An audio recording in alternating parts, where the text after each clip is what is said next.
Bueno, hoy día vamos a la tercera y última parte de este tema. Vamos a empezar con la exploración física, o también llamado el examen físico. Muy bien, ¿qué vamos a ver en el examen físico? Primeramente nos vamos a una impresión general, ya que la impresión general es la que te vas a llevar del paciente desde el momento que ingresa al consultorio, incluso desde el momento en que te habla, en el momento en que te saluda, ¿sí? La medicina es una ciencia y un arte, por ende requiere una técnica para cumplir sus propósitos. Durante la anamnesis, la técnica está presentada por el orden y la profundidad de las preguntas y la actitud general del médico. Entonces, vamos a ir en el examen físico de acuerdo a este orden. Muy bien. En el examen físico se debe desarrollar aún más la observación y la experimentación, las dos características básicas de las ciencias biológicas, y esto se consigue mediante el orden del examen y el empleo adecuado de las maniobras exploratorias. ¿Ya? Entonces, vamos a ser observadores en esta situación y aparte vamos a también poner en algunas pruebas semiológicas hay experimentación. Algunas pruebas semiológicas ya pues han dejado de usarse. Con esto de la medicina basada en la evidencia y los nuevos avances tecnológicos, hay muchas pruebas diagnósticas que ya no se usan. Sin embargo, dado nuestro contexto nacional, en el que los centros de salud no están del todo bien implementados y además vamos a trabajar en provincia, en lugares alejados, con carreteras pues casi inaccesibles, tenemos que valernos de la semiología antigua, de los maestros de la medicina antiguos, ¿ya? Muy bien. La impresión general. ¿Qué debe darte la impresión general? Como les decía, desde el momento en que el paciente ingresa, ¿ya? Desde el momento en el que el paciente te habla. Incluso tienes que ya, cuando empiezas la exploración física, lo que generalmente hago yo y lo que he visto que muchos médicos también hacen es decirle al paciente pasa a la camilla y en el momento que pasa a la camilla ves cómo camina, ves su postura, ya luego tomas pues los signos vitales y no debemos olvidarnos las medidas antropométricas, peso, talla, ¿no? Entonces también tenemos aquí lo siguiente, tenemos que ver el nivel de conciencia. Ustedes ya han debido ver esto en cirugía, la escala de Glasgow, pero también lo van a ver en neurología. Lo vamos a ver un poco superficialmente en el tema del sistema nervioso. Muy bien, cómo se califica la escala de Glasgow para ver el nivel de conciencia. También tenemos que ver la orientación temporoespacial. Ahora, como estamos hablando de una historia clínica de un paciente hospitalizado, también te vas a llevar esa impresión general ni bien entres al cuarto del paciente y lo veas en su cama, ¿no? Y lo veas qué es lo que está haciendo. Puede que sea un paciente que está simplemente distraído, puede ser que sea un paciente que está tal vez ocupado, tal vez si es un paciente anciano con demencia senil puede que las manos estén inquietas, que la mirada esté perdida, ¿sí? En esa situación, especialmente en los ancianos que pueden cursar con algún grado de demencia senil, es necesario ver la orientación temporoespacial, preguntar en qué fecha estamos, qué día estamos, quiénes son nuestras autoridades, ¿ya?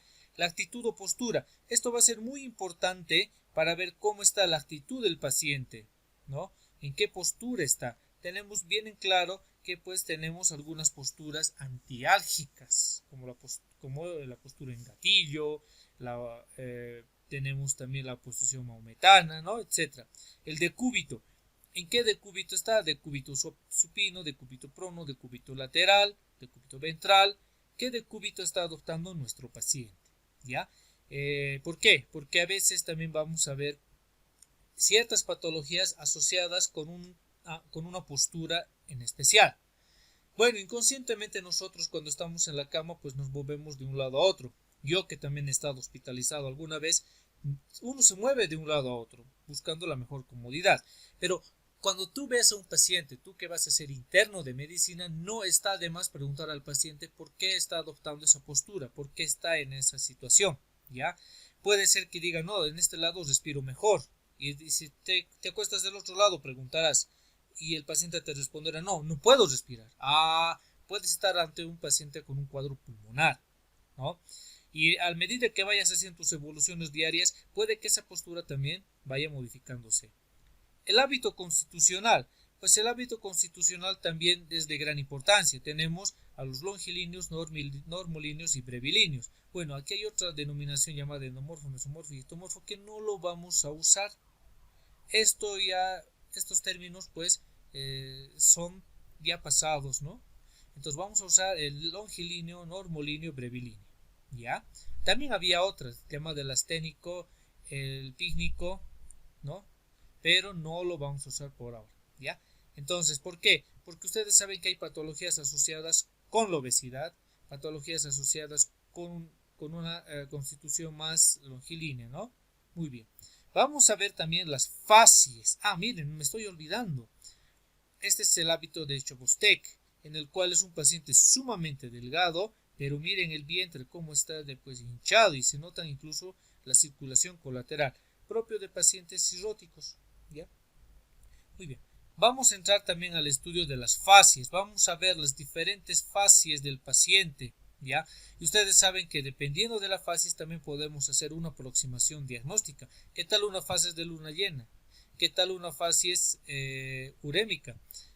¿Qué tal una fascies maníaca? ¿No? ¿Qué tal una fascies con unas cejas en omega? Entonces vamos a ver eso también en los próximos capítulos respecto a las fascies. Tenemos que ver también el estado de nutrición del paciente, que no está exactamente correlacionado con la constitución, tiene cierta correlación, ¿no? Pero no del todo. ¿Por qué? Porque puede existir pacientes bien nutridos y mal nutridos, ya sea por desnutrición o por una obesidad. También tenemos que ver el estado de hidratación, veremos el signo del pliegue en estos pacientes, y es importante en niños que tienen diarrea. También en adultos mayores, porque son los que más rápido se deshidratan ante diarreas, ya sean agudas o crónicas, ¿ya? Muy bien, vamos a ver también el sistema tegumentario. Les recalco que lo vamos a ver de una manera muy superficial este subtema, este slide y los siguientes. ¿Por qué? Porque todo esto va a ser parte de nuestro estudio a lo largo del resto de lo que nos queda del año, ¿ya? He estado viendo algunos libros de semiología, la mayoría le da más importancia a la exploración física. Lo que me encanta del libro que tenemos y otros libros más que tengo a mano, hacen un equilibrio entre la anamnesis y la exploración física. Entonces vamos a seguir esa lógica de ese equilibrio, ¿ya? Vamos a ver en el sistema tegumentario las lesiones de la piel, ya sean lesiones primarias, lesiones secundarias, ya sean lesiones maculares, lesiones vasculares, ¿no? Aquí tenemos solamente un pequeño ejemplo. Muy bien. Vamos a ver también el sistema celular subcutáneo, ¿ya? Y como dice el libro, pues el signo más llamativo en el sistema celular subcutáneo es el edema. Vamos a ver que puede haber edemas cardiogénicos, edemas nefrogénicos, edemas por desnutrición o edemas por la hipertensión, especialmente en la mujer embarazada, ¿ya? También vamos a ver el sistema linfático. El sistema linfático, como ustedes saben, es una parte del sistema inmunológico. Más que todo esto se vamos a poder palpar en el cuello. Tenemos los ganglios del cuello y de la región submentoniana, retroauricular y periauricular. También tenemos la región axilar, la inguinal, la epicondrial. ¿Por qué es importante todos estos ganglios? Especialmente para ver las lesiones neoplásicas o tumorales. Y en el cuello, principalmente para ver las de infecciones de vías respiratorias, ¿ya? El sistema venoso superficial sí que también es muy importante porque vamos a ver también las varices, vamos a ver pues aquí vamos a aprender una clasificación llamada el CEAP, no está en el libro pero lo he extraído de otros libros también de medicina interna, de algunos artículos, les voy a pasar eso en su respectivo momento. Vamos a ver la clasificación CEAP de las varices venosas, ¿ya? Entonces, y hacen generalmente las varices superficiales. Para las varices internas existen otro tipo de maniobras como la de O'Low, ¿no? Pero Eso lo vamos a ver con más detalle en su respectivo tema. El sistema osteoarticulomuscular, así lo denomina Argente Álvarez. Me parece una palabra compuesta muy acertada para ver los tres sistemas, ya sea el esquelético, el articular y el muscular. Es un tema sumamente amplio, apasionante. Vamos a ampliar este tema con algunas otras lecturas respecto del tema de traumatología, ya que no sé cuántos de ustedes serán traumatólogos o traumatólogas, bueno, no lo sé, pero vamos a tocar este tema también para poder hacer un diagnóstico más concreto, más correcto y más acertado, ¿ya? Vamos a ver la semiología de la cabeza, que en la cabeza ustedes saben están también los 5 sentidos, también está la orofaringe, la nariz, los ojos, los oídos, también podemos ver la masticación, la apertura de la articulación temporomandibular, también los puntos sinusales. Vamos a ver algunos signos para detectar también la migraña, la neuralgia del trigémino, etc. Y en el cuello, lo que les decía hace unos instantes, también vamos a ver los ganglios, después los movimientos musculares, las tensiones musculares, no se olviden, existen cervicalgias. Yo he sido un paciente con una cervicalgia inflamatoria que me duró pues aproximadamente 3 meses, y vamos a encontrar pacientes así. También vamos a ver pacientes con tensión nerviosa a la palpación del cuello. En cuanto al tórax, vamos a usar aquí las 4 maniobras semiológicas por excelencia: inspección, palpación, percusión, auscultación. En la inspección pues tenemos que buscar algún tipo de lesiones, nódulos, y no se olviden también en las damas ver la parte de las mamas, ¿no? Para palpar si no existe algún nódulo o alguna lesión precancerígena. ¿Ya? Tenemos que ver también la forma del tórax, porque recuerden que a veces hay tórax en tonel, tórax en quilla, tórax hendido o en zapatero. También tenemos los tórax asimétricos en pacientes con enfisema. A la palpación podemos ver las distintas maniobras para ver las vibraciones vocales, y en el área precordial para ver el frémito cardíaco, ¿ya? Que nos va a ayudar también a pesquisar nuestros diagnósticos que vamos a estar sospechando en la anamnesis. A la percusión, aquí sí es importante en los campos pulmonares, ya que vas a poder detectar si es que hubiera algún signo de condensación, si es que estuvieras en un paciente frente a una neumonía, o quizás solamente una bronquitis, o puede ser un derrame pleural, o un neumotórax o hemotórax. En la parte cardiológica le doy la razón a Argente Álvarez, que dice que carece ya de práctica, ¿no? ¿Por qué? Porque cuando yo era estudiante pues estudiábamos también, ¿no?, la percusión del área cardíaca, pero yo no le encontraba ninguna utilidad. Y cuando veo a mis docentes de cardiología y de otras especialidades, tampoco lo hacían. Entonces creo que de verdad carece de utilidad práctica, ¿no? Sin embargo, la auscultación, aquí sí que nos tenemos que lucir, y vamos a dejar algunos enlaces de audios respecto a la auscultación pulmonar y a la auscultación cardíaca. Tenemos que identificar pues los ruidos agregados, tanto en el área cardíaca, que encuentres soplos, puedes encontrar pues soplos diastólicos, diastólicos, ¿no? O en el área pulmonar puedes encontrar frémitos, puedes encontrar estertores, puedes encontrar roncus, etcétera, etcétera. Muy bien.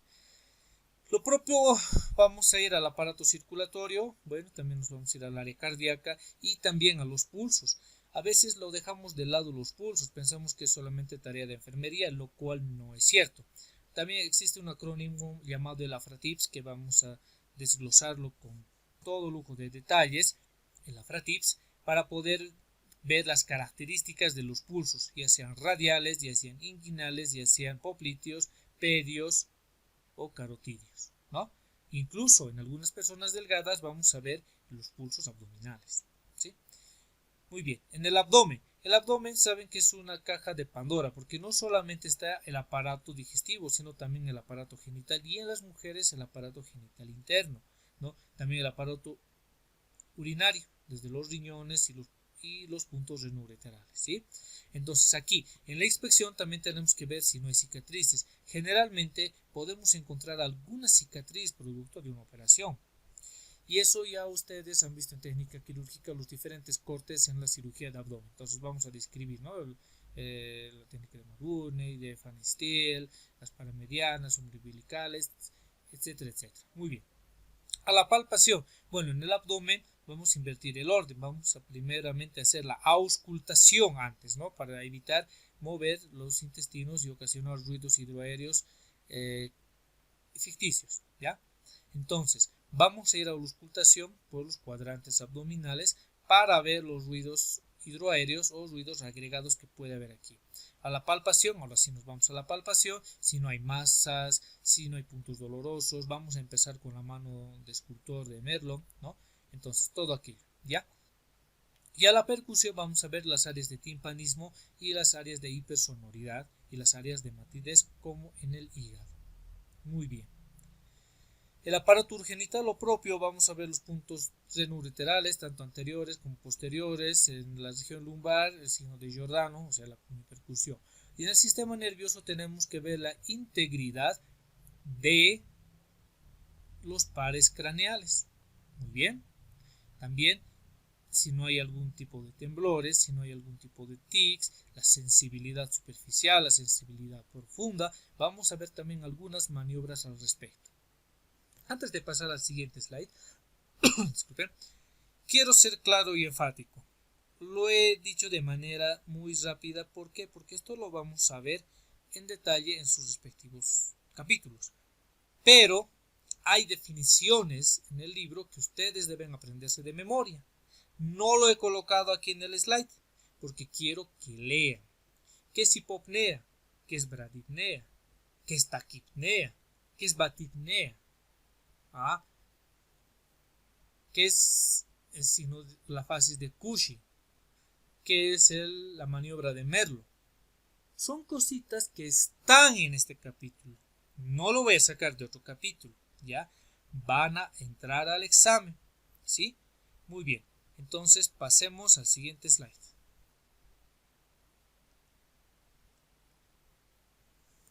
Bueno, vamos a continuar con el tema del examen físico, ¿ya? Para concluir, muy bien, para concluir este tema, decimos que el resumen semiológico son los datos positivos de la anamnesis y la exploración física, ¿ya? Como les decía, el resumen semiológico generalmente no se le da este título en nuestros hospitales. En la caja donde yo me he formado se lo llama como la nota de admisión del residente y los comentarios del residente. El residente pues va a ser como una historia clínica abreviada, ¿ya? Eso es la nota de admisión del residente. Es a lo mucho una plana, ¿ya? No tiene muchos detalles, pero sí es concisa y sirve para consideraciones diagnósticas, porque generalmente lo que los médicos van a revisar es este resumen que hace el médico residente. Y entonces, ¿para qué el interno hace la historia? Se preguntarán. Como ya les he dicho y lo vuelvo a decir y lo voy a volver a decir cada vez que sea necesario, ustedes están aprendiendo a hacer historias clínicas para que nunca más las vuelvan a hacer en sus vidas. Están haciendo historias clínicas completas, concisas, detalladas, ¿no? Esos detalles van a servir ¿para qué? Para que ustedes se vayan ejercitando. Van a ver cómo es la historia clínica de un paciente en medicina interna, de un paciente en gineco-obstetricia, de un paciente pediátrico, de un paciente prequirúrgico o posquirúrgico, ¿no? Y el siguiente tema vamos a hablar del paciente en la atención primaria, ¿ya? Ahora, en este resumen semiológico, también el residente coloca un comentario posterior a las evoluciones. El interno va a ser su evolución, ¿no? Entonces el médico residente coloca sus comentarios en base a lo que ha visto en el paciente, en base a lo que está escrito en la evolución diaria, en los reportes de los laboratorios y demás exámenes de gabinete, va a poner la conclusión. Él es el que va a debatir el tratamiento con el médico de cabecera, no, más bien dicho el médico tratante, ¿ya? Muy bien, pero como internos, les digo, como internos de medicina que van a hacer, hay médicos, hay colegas que son bien minuciosos en la revisión de la historia clínica. Si está mal hecha, les hacen repetir. Entonces, no son todos, pero hay. Yo les digo, de esos médicos, pues aprendan bastante a realizar las historias clínicas. Quizás ustedes van a ver el siguiente cuadro. Quizás el médico les felicite, les diga muy bien, bien hecho, o quizás mal hecho. ¿Dónde has aprendido? Bueno, en realidad no vayan a decir, bueno, mi docente de semiología me ha enseñado que es así la historia clínica. No, no, no. Yo les estoy recordando y les recalcando que existen diferentes modelos de historia clínica, desde los más vastos hasta los más sencillos, ¿ya? Pero en este capítulo he dado la estructura general, la columna vertebral de una historia clínica. Es el común denominador que todas las historias clínicas tienen, ya sea de París, ya sea de Nueva York, ya sea de México, de Río de Janeiro, de Bolivia, de Potosí, de donde sea, es la estructura básica, el común denominador. Ya sea que un hospital maneje una historia clínica de 10 hojas o un hospital te ponga simplemente una hoja, no importa. La historia clínica tiene su común denominador de todas, ¿ya? Ahora, como les digo, ustedes vayan adaptándose. Estás yendo a un hospital X, adáptate cómo hacen la historia clínica en ese hospital. Estás yendo a un servicio X, adáptate cómo se hace la historia clínica en ese servicio. En la impresión diagnóstica o consideraciones diagnósticas, este es el título correcto, consideraciones diagnósticas, porque vas a ver que los diagnósticos van cambiando a medida que el paciente va evolucionando, ya sea una evolución natural de la enfermedad, cosa que es rara ver en los hospitales, sino más bien una evolución producto de la terapéutica que tú has implementado, o que el médico ha implementado, ¿no? Vamos a colocar los diagnósticos sindrómicos, que pueden ser anatómicos, fisiológicos, etiológicos, pero van a estar los diagnósticos. Va a haber las disquisiciones sobre los diagnósticos diferenciales. Algunos colocan diagnóstico diferencial X, Y, Z. Algunos servicios dicen, neumonía de la comunidad versus tuberculosis, digamos, un ejemplo. Ese versus ya hace un diagnóstico diferencial. O algunos prefieren poner, si no están seguros, digamos, hepatomegalia en estudio. Simplemente le ponen hepatomegalia porque no sabemos de cuál es el síndrome clínico al cual nos estamos enfrentando. Puede ser una cirrosis, puede ser algún tipo de esplenomegalia de cualquier otra naturaleza, ¿no? Entonces, ponen este signo de interrogatorio. Eso ya depende a veces de cada médico, ya depende de cada servicio, pero lo importante es que se está haciendo una disquisición sobre diagnósticos diferenciales. Y esto nos va a orientar al plan terapéutico, ¿ya? Porque ustedes están viendo seguramente en la materia de farmacología, el doctor Calle pues nos daba tal enfermedad, tal tratamiento, tal enfermedad, tal tratamiento. Excelente, apréndanlo. ¿Por qué? Porque se hace en base a las guías. Cada año van saliendo guías terapéuticas. Te dicen, esto es la enfermedad, te define la enfermedad, te da un poco de su fisiopatología, un poco de su... y al final el tratamiento. Y como son guías terapéuticas, se explayan en el tratamiento, lo hacen amplio. Te dicen que la opción 1, opción 2, opción 3. O te pueden dar escalones. Primer escalón, segundo escalón, tercer escalón, ¿no? Entonces, no es, digamos, una receta como de cocina. Haga esto y saldrá algo delicioso. No. Va cambiando. Va cambiando. Como dijo alguien, no recuerdo, dice, la verdad de ahora puede ser la mentira de mañana. Eso lo decía respecto al coronavirus. Y miren cómo el plan terapéutico cambia en esta enfermedad, ¿ya? Ahora, la evolución diaria de cada paciente, pues, va a depender muchas veces del servicio. Bueno, antes, me estoy olvidando. ¿Qué dice este recuadro? Las consideraciones clínicas que muchas veces no se complementan deben ser consideradas como la parte más importante de la historia clínica. En ellas se resume toda la habilidad y conocimiento del médico, la racionalización de una anamnesis y un examen físico adecuados. Está hablando del resumen semiológico, ¿no? Hay un dicho que dice, los malos diagnósticos suelen ser buenos razonamientos sobre hechos mal observados. Entonces, observen bien los hechos, escuchen bien a su paciente para que hagan buenos razonamientos y por ende buenos diagnósticos. Porque si observas algo mal, aunque por mucho de que hagas un buen razonamiento, pues vas a tener un mal diagnóstico. Y eso véanlo en las series que ustedes quieran, ya sea Good Doctor o Doctor House, a veces hacen malos diagnósticos, pese a que han hecho buenos razonamientos, ¿no? Pero han observado mal algún hecho, ¿no? Vean esas series si gustan, está buenísimas para poder aprender y corregir los errores, ¿ya? Por ser la base de la toma de decisiones diagnósticas y terapéuticas, constituye el medio idóneo para optimizar ecuaciones de costo-beneficio y riesgo-beneficio. Entonces, jóvenes y señoritas, hagan historias clínicas, no se quejen, no rezonguen contra sus médicos cuando les obliguen a hacer hasta 10 historias clínicas al día. No importa si se amanecen o ni siquiera duermen por hacer sus historias clínicas. ¿Por qué? Porque llegará el momento en que tú seas médico residente y si tú sabes hacer un buen resumen semiológico, vas a poder corregir a los internos y a los estudiantes que van a ver en aquella época sobre la realización de una historia clínica. Háganlo. Muy bien. Seguiremos con lo que es la evolución diaria. Son datos mensurables, datos que se pueden medir. Peso, talla, presión arterial. Si un paciente tiene edema, puedes medir la circunferencia del edema, si es que ha disminuido, si es que ha aumentado. Puedes ver también, si te dicen control de diuresis, haces el control de diuresis. También el control de diuresis y los edemas te sirven para hacer el balance hídrico. Tienes que hacer el balance hídrico, ¿no? Entonces, todos esos datos lo vas a poder ver. Vas a poder ver si una cirugía, la cicatriz está cerrando adecuadamente, o si hay complicaciones, signos de flogosis, ¿no? O si el paciente se ha puesto más ictérico o está más anémico, etcétera, etcétera. Vas a ver todos esos datos mensurables que son cambios.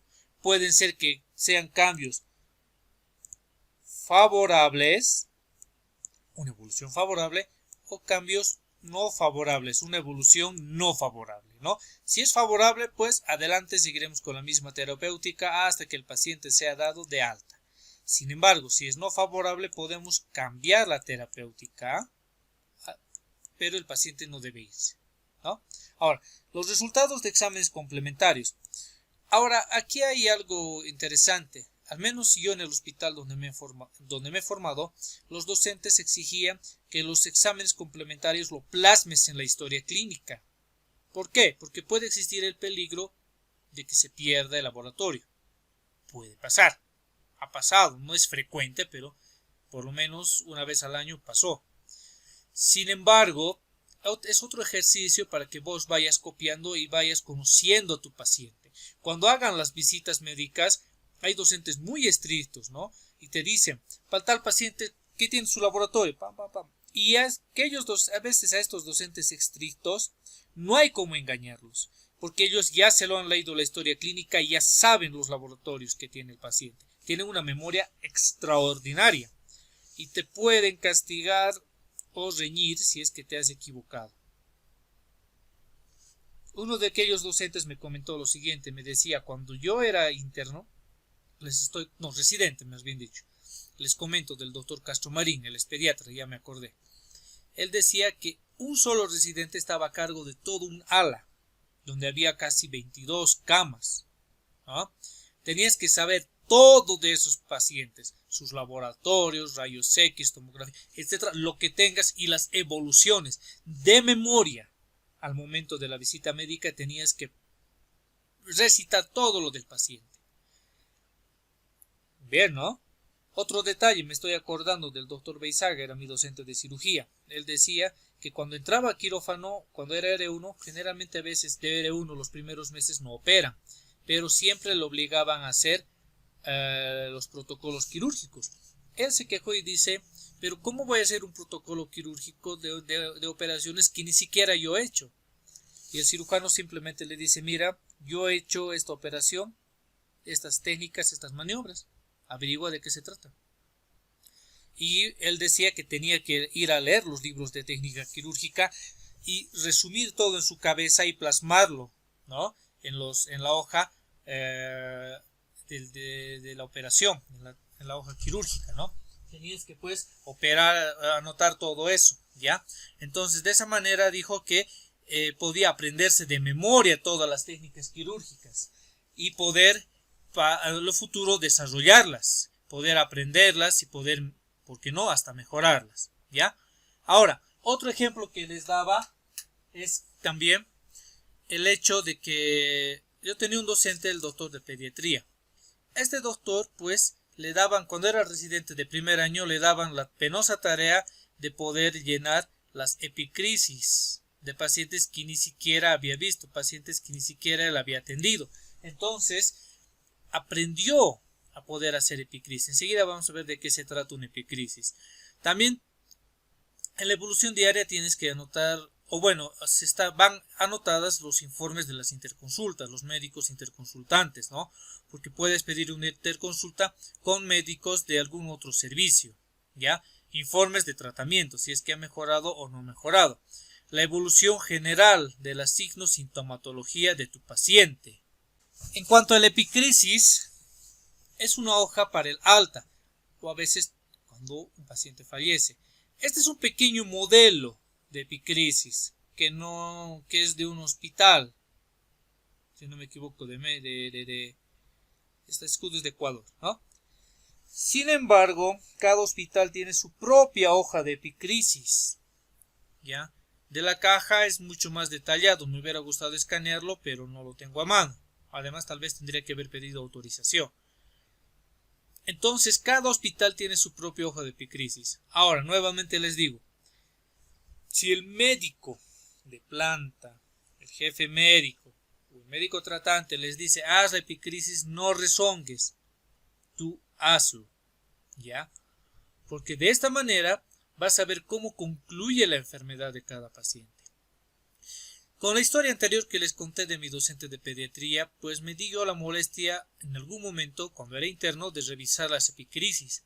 Y les digo, encontré muchos errores de mis compañeros, porque algunos habían hecho epicrisis de los pacientes que yo estaba haciendo seguimiento, y que bueno, cambié de rote, y cuando vi, pero le dije, pero no está esto, no es esto lo que ha pasado, a ver, revisar, mira, y bueno, algunos de mis compañeros aceptaban humildemente, ¿no? Y decían, bueno, lo voy a corregir. Otros eran más sinvergüenzas y decían, ¿quién se va a dar cuenta? Mientras vos no digas nada, punto. Otros eran más gruñones y decían, déjalo así, y bueno, con palabras bien floridas me despedían, ¿no? Bueno, espero que no pasen ustedes, ¿sí? Aprendan a hacer las epicrisis. Ahora, veo a muchos de estos mis compañeros, ¿qué les digo? Cuando muchos hemos ingresado a la residencia, hemos aprendido cosas que no habíamos aprendido bien en el internado. Aprendan bien las bases de la medicina en la carrera, aprendan bien la práctica de la medicina en el internado, para que cuando sean residentes, pues lo hagan mucho mejor, ¿ya? Para concluir, vamos a ver la historia clínica del paciente anciano, ¿ya? Miren, existen factores que dificultan la relación médico-paciente en el anciano. Este rompecabezas pues me hace entender que los pacientes pierden la memoria, confunden las cosas, recuerdan detalles de hace años atrás, pero detalles recientes no los recuerdan. Es interesante la medicina geriátrica, ¿sí? Podríamos extendernos aquí mucho, pero no lo voy a hacer. Pero vamos un poquito a detallar algunos aspectos de la geriatría en los diferentes temas cuando avancemos, ¿ya? Solamente en este caso decir que la relación médico-paciente se dificulta. Entonces a veces tenemos a alguien que cuida del paciente anciano. Ya puede ser su hijo, algún vecino, algún hermano menor. Generalmente en nuestra sociedad vemos a hombres que somos más delicados, que enfermamos más rápido, y sus esposas que son tal vez de la misma edad o más jóvenes, que cuidan de sus esposos enfermos. Entonces, generalmente ese es el cuadro, y generalmente el cuadro se los voy a pintar de la siguiente manera. ¿Cuál es el cuadro que vas a ver de un paciente anciano en nuestro contexto, en nuestra cultura, en nuestra sociedad potosina? Es una pareja campesina de ancianos, donde el hombre generalmente es más enfermo que la mujer por el trabajo más rudo que ha hecho. La mujer es la que generalmente cuida al hombre. Es una pareja cuyos hijos se han ido de casa. ya sea al exterior del país o al interior, pero generalmente están solos, ¿no? Lastimosamente esa es nuestra realidad de nuestra sociedad potosina. En otros lugares, pues ya un poco esto ha variado. Por ejemplo, en las sociedades más avanzadas, si el hijo no puede cuidar del paciente anciano, pues pone a un personal de enfermería o personal capacitado para cuidar de esta persona anciana, ¿no? Le pagan, obviamente, no es como una niñera, sino es una personal de enfermería calificado para tomar la presión, hacer los cuidados, lavados, ayudar al paciente, ¿no? En nuestra sociedad es rarísimo ver eso, la verdad que he visto una sola vez, después nunca más. Entonces, cuando venga un anciano solo, tenemos que lidiar con la dificultad de que no va a entenderte muchas cosas, se va a olvidar las cosas que le estés indicando, y a veces pasa esto, viene un paciente y me dice, doctor, vengo por esta molestia. ¿Ha ido algún otro médico? Le pregunto. Y me dice, sí, he ido al doctor de emergencia. ¿Y qué te ha dicho? No me ha dicho nada. ¿Y qué te ha dado? No, es pildoritas nomás, te dice. Bueno, yo les digo, no voy a hablar mal de mis colegas delante de nadie, no es ético. Las cosas buenas o malas me las guardo para mí. Pero el paciente a veces, el anciano, no recuerda los detalles o miente.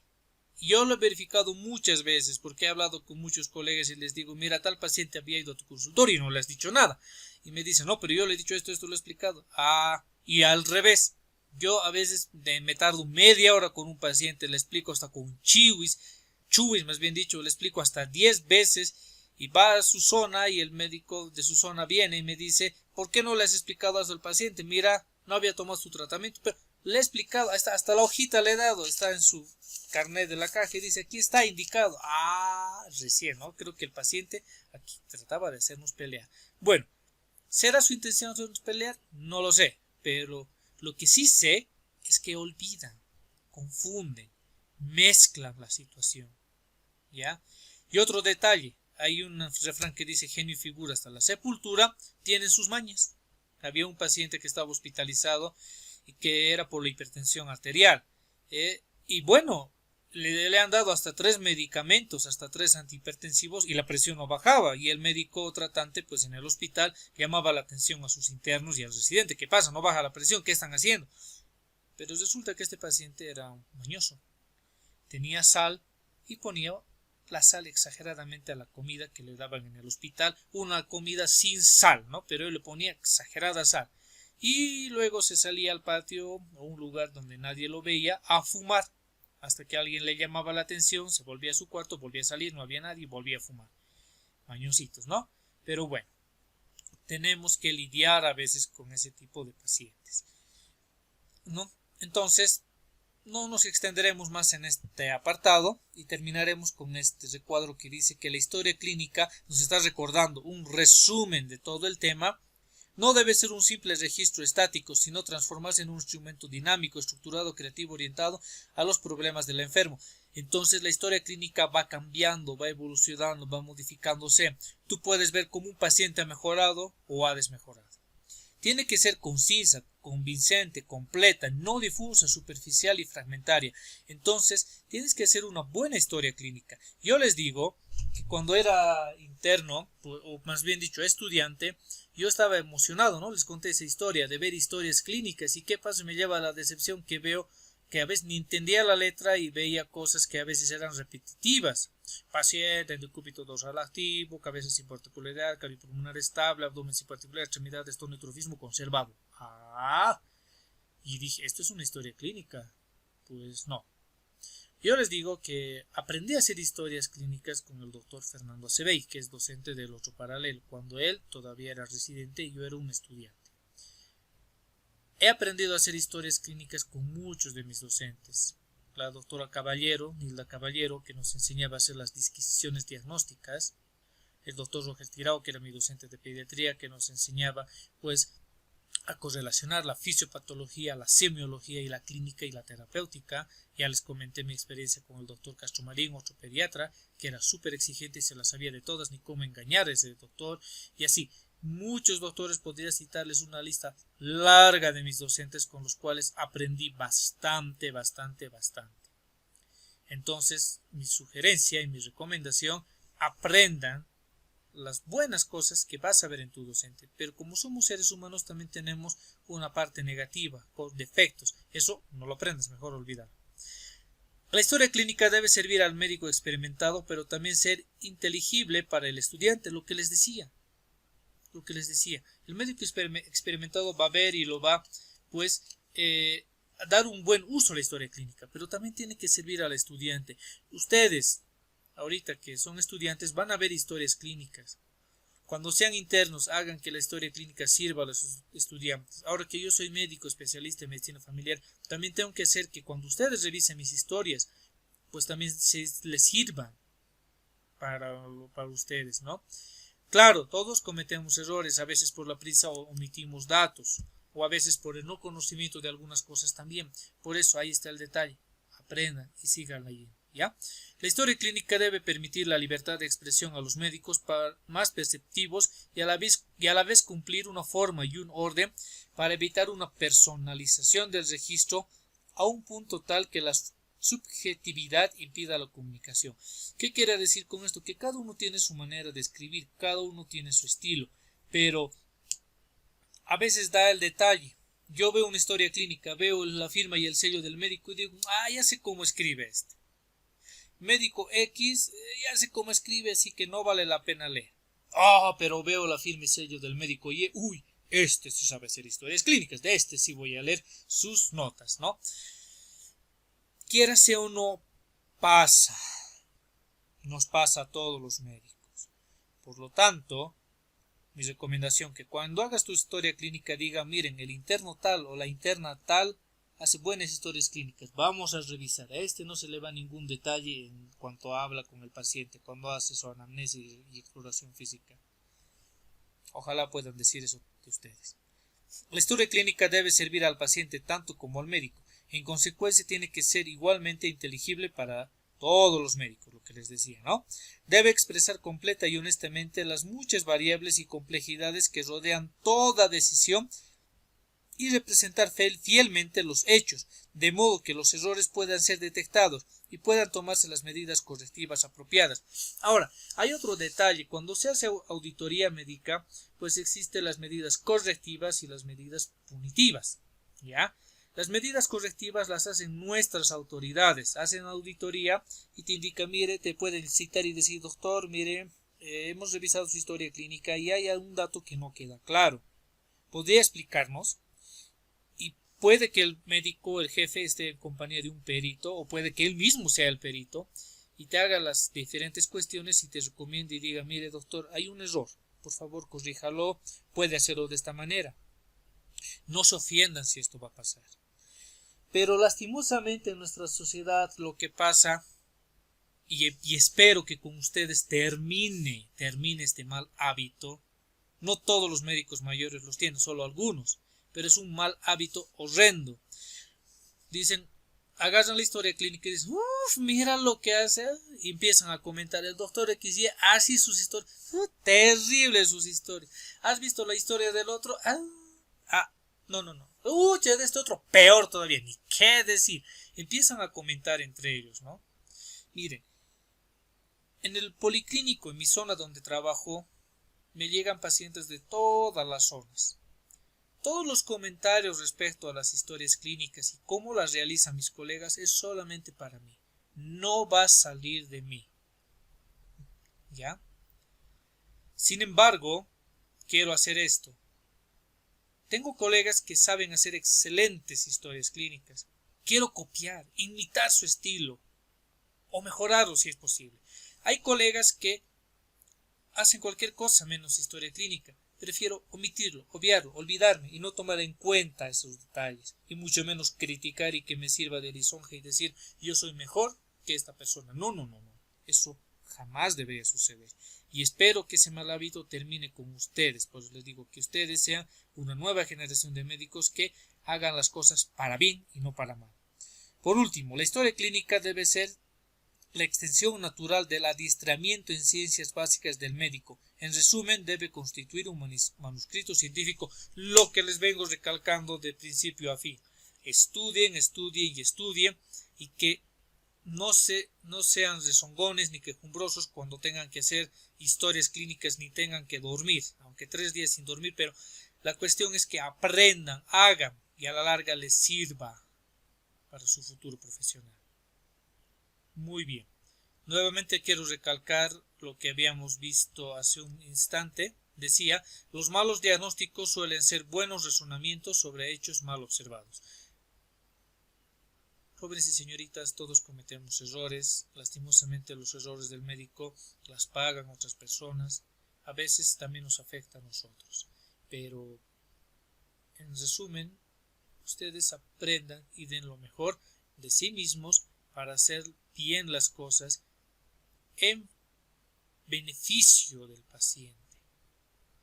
¿Y de qué manera esto es recíproco? Va a beneficiarles a ustedes también, que van a tener un buen prestigio. ¿Sí? Muy bien. Vamos a pasar, bueno, ya es bastante el tiempo. Entonces el siguiente tema va a ser historia clínica del paciente ambulatorio, o también conocido como historia clínica orientada por problemas. Nos vemos en el siguiente tema, el día de mañana.